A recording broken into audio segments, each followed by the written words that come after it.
Question ये था कि एक स्फीयर है, उसका रेडियस r है और यहां से बहुत लार्ज डिस्टेंस पे, ये डिस्टेंस लार्ज के लिए डॉट डॉट लाइन दिया है। एक दूसरा स्फीयर है, इसका भी रेडियस r है, मतलब r रेडियस का एक दूसरा स्फीयर और बनाओ। ऐसा स्फेरिकल सेल है ना, इसका रेडियस है r, इसका रेडियस है 2r और इसका रेडियस है r। यहां पे आ गया -q। आपको पता है कि फेसिंग सरफेस पे इक्वल एंड अपोजिट चार्ज होता है, ठीक है। तो फेसिंग सरफेस पे इक्वल एंड अपोजिट कर दिए।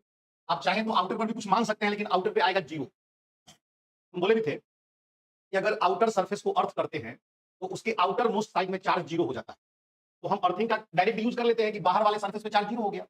आप अगर बाहर वाले सरफेस पे चार्ज 0 नहीं लेके कुछ और ले लीजिएगा, मान लीजिए क्यू डैश ले लीजिएगा, और फिर चूंकि अर्थिंग किए हैं तो यहाँ का पोटेंशियल 0 भी करिएगा, तो वही बात आएगा कि बाहरी सरफेस पे चार्ज क्या आ जाएगा, 0। तो चूंकि हम ये जान गए हैं कि जब भी किसी कंडक्टर के बाहरी सरफेस को अर्थ करेंगे तो उसके आउटर मोस्ट साइड में चार्ज 0 होगा, तो डायरेक्ट यूज करते हैं, आउटर मोस्ट में कोई चार्ज नहीं गया, ठीक है। केवल यहाँ प्लस क्यू और यहाँ पर माइनस क्यू इंड्यूस हुआ।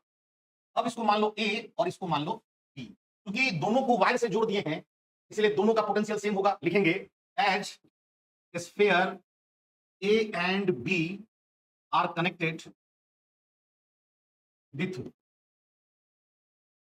Conducting wire, as sphere A and B are connected with conducting wire, तो वी ए बराबर वी बी। अब ए का पोटेंशियल निकालो, ए का पोटेंशियल कितना है, तो ए का पोटेंशियल यहां का इस प्लस क्यू के कारण भी होगा और इस माइनस क्यू के कारण भी होगा। तो प्लस क्यू के कारण के क्यू बाई आर, क्योंकि ये आर रेडियस के स्फीयर के ऊपर चार्ज था, यहां पर पोटेंशियल हो गया के क्यू बाई आर इस प्लस क्यू के कारण, और इस माइनस क्यू के कारण अंदर में निकाल रहे हैं तो माइनस के क्यू बाई 2r हो जाएगा। बोलिए माइनस के क्यू बाई 2r। ये सब किसके बराबर होगा, बी के पोटेंशियल के, और बी का पोटेंशियल कितना हो गया, चार जो क्यू था क्यू माइनस क्यू हो गया, तो ये हो जाएगा K Q minus Q by R. Solve कर दिया जाए इसी को, K by R K by R K by R cut गया तो बचा क्या, Q minus Q by 2 is equal to Q minus Q. एक तरफ कर लीजिए, यानी ये क्यू बाई 2 बचा और ये क्यू आके क्यू बराबर आ गया 3 क्यू बाई 2, यानी स्मॉल क्यू आ गया 2 क्यू बाई 3। तो स्मॉल क्यू का वैल्यू 2 क्यू बाई 3 आया। अब यहां जो माइनस क्यू इंड्यूस्ड हुआ है वो कहां से आया होगा, यहीं से आया होगा, यानी यहां पर माइनस क्यू लाने के लिए प्लस क्यू अर्थ में गया होगा। तो हमारा सवाल क्या था, सवाल था कि find the charge that flow to earth. Earth में कितना चार्ज गया, अर्थ में क्यू गया होगा तभी ना यहाँ माइनस क्यू बच गया। देखो बाहरी कंडक्टर पर पहले से कोई चार्ज नहीं था, अब माइनस क्यू इंड्यूस्ड हो गया, तो माइनस क्यू कहां से आया होगा, अर्थ से। तो उस पर माइनस क्यू है तो वो अर्थ में क्यू भेजा होगा, है ना, उस पर माइनस बच गया।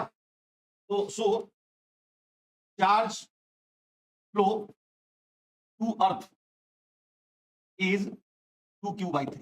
हो गया, बड़ा सिंपल सवाल था।